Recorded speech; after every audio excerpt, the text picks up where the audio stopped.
بسم الله الرحمن الرحیم. نن ورځ چې دی په اکسل کې زمونږه موضوع چارټس دی. تېره ورځ مو چې دی سمارټ آرټ لوستی و، سکرین شاټ مو لوستی و. ګیټ آډینس او مای آډینس څه کار کوي ګوري.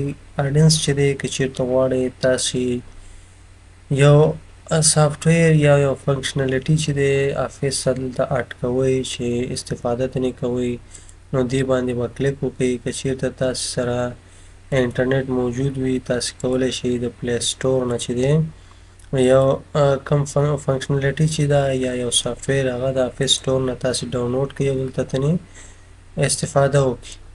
لکه مثال ډکشنري یا داسې نور سافټویرونه چې تاسې دلته اډ کوئ اکسل ته. راځو اوس چارت. تاسې غواړئ دغه ډیټا ده دې نه چارت جوړوئ. لومړی راځو مثال دلته موږ سره کالم چارت دی، دې باندې چې څنګه کلیک وکړو موږ سره اتومات چارت جوړیږي. چارت جوړ شو. دلته بیا اډ چارت الیمنټ دی، دې ځای نه چې دی مثال تاسې دا سټایلز وغیره ورته تغیروئ، دې ځای نه د اکس ټایټل ورته تغیروئ.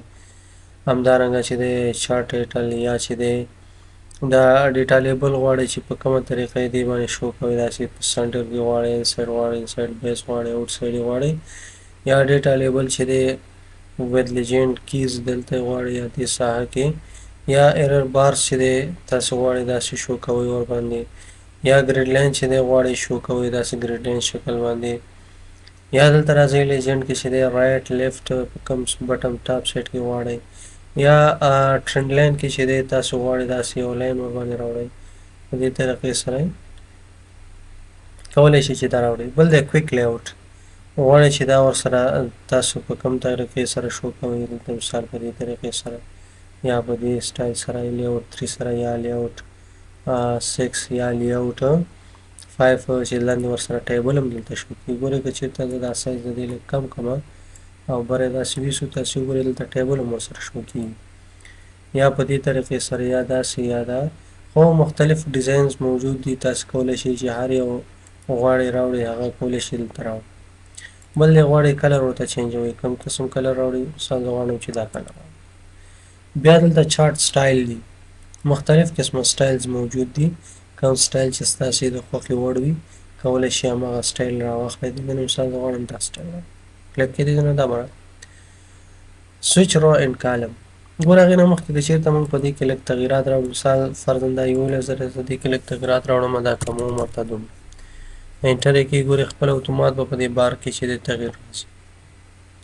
همدارنګه تاسې دې باندې کلیک وکړئ، ډیزاین ته راشئ، سلیکټ رو اینډ کالم تاسې غواړئ چې دا مو سلیکټ کړه. ګورئ تغیروئ.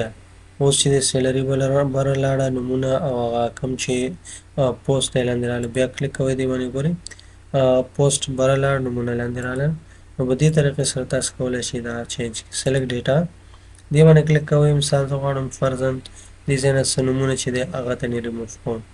فرضاً زه غواړم چې دا څو نومونه چې دي دا پکې نه غواړم چې شو شي، داسې لږ نومونه پرېږدم. اوکې که دې ځای نه ګورئ دا 3 نومونه پاتې شو، فهیم، علي او خان دا پاتې شول. بیرته اډ کوئ، دې ځای نه سلیکټ باندې کلیک وکړئ او دې ځای نه چې دا بیرته سلیکټ کړئ، راشئ دې ځای نه بیرته به دا په چارت کې اډ شي. اوکې کې بیرته پکې اډ شو. چینج چارت ټایپ، غواړئ چې دا ټایپ یې چینجوئ، مثال دې شکل ته، دې ته، یا دې ته، یا لاین ته، یا پای ته، یا بار ایریا، مختلف قسمه چارت موجود دي. هر یو چارت ته چې تاسې چینجوئ، مثال زه غواړم دې ډیزاین ته چینج کړم یا دې ته چینج کړم، یا فرض مثال دې ډیزاین ته یا ایریا ته غواړئ چې ایریا ته چینجوئ، یا پای ته چینجوئ، پای کې مثال دې شکل ته چینجوئ. کلیک کړئ دې ځای نه اوکې کړئ. ګورئ زموږ چارت تغیر شو دی.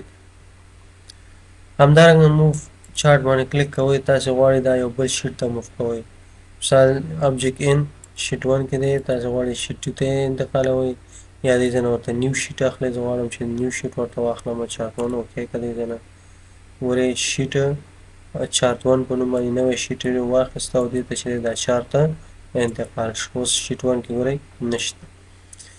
دلته هماغه چارتونه مختلف قسمه وي، انزرټ لاین او ایریا چارت، دې ځای نه کولی شئ چې دا راواخلئ. فرضاً دا چارت اخلم، هماغه ډیزاین چې کوم مونږه دلته اډ کوو دې نه هم موجود دي مثال دې چارت چینجوي یا فر مثال داسې راځي دې چارت چینجوي ول مختلف قسمه چارتس چې دی دلته موږ سره دي د هر یو ته چې تاسو چینجوي کولی شئ یا چې دی راځئ دې ته نه بیرته زه دا ډیلیټ کوم دلته راځو ریکمنډډ چارت باندې کلیک کوو تاسو غواړئ دې ځای نه چې دی دا کم شي مطلب تیار دا جوړ شوي چارتونه دي هر یو باندې چې کلیک کوئ هغه چارت تاسې راغلی فرضاً زه غواړم چې دا پای چارت راواخلم اوکې کې دې ځای نه پورې پای چارت موږ ته داسې په دې طریقې سره شو کوي بله خبره دا کې په چارت کې که چېرته راشو پیوټ چارت غواړئ چې یوازې چارت جوړوئ پیوټ چارت جوړوئ دې باندې کلیک کوئ اوکې کې دې ځای نه تاسې دلته راځئ نیم چې دی په کټګوري کې اچوئ همدارنګه پوسټ چې دی دا په فلټر کې اچوئ او ویډیو چې دا په سیلري کې اچوئ نو تاسو ته ګورئ یو هم چې دی په یو ټیبل جوړ شو هم چې دی چارت جوړ شو دواړه چې دی یو ځای جوړ شو بیا راځو بیرته شیټ 1 ته که چېرته وغواړو انزرټ ته راځو دې ځای نه پیوټ چارت ان پیوټ ټیبل دواړه چې دی په یو ځل باندې موږ غواړو چې جوړ کړو کېږي دې ځای نه ګورئ هم به چې دی موږ سره پیوټ ټیبل جوړ شي او هم چې دی پیوټ چارت به جوړ شي نو دواړه موږ سره په یو ځل باندې چې دی جوړیږي نو په دې طریقې سره موږ کولی شو چې هم پیوټ ټیبل جوړ کړو او هم پیوټ چارت جوړ کړو دواړه مو په یو ځل باندې جوړ کړل نو دا زموږ د نن درس د چارت په اړه چې تاسې پای چارت همدارنګه لاین چارت او ایریا چارت او پیوټ چارت او ریکمنډډ چارتس تاسې وپېژندل او په طریقه باندې پوه شئ چې څنګه به یې جوړوئ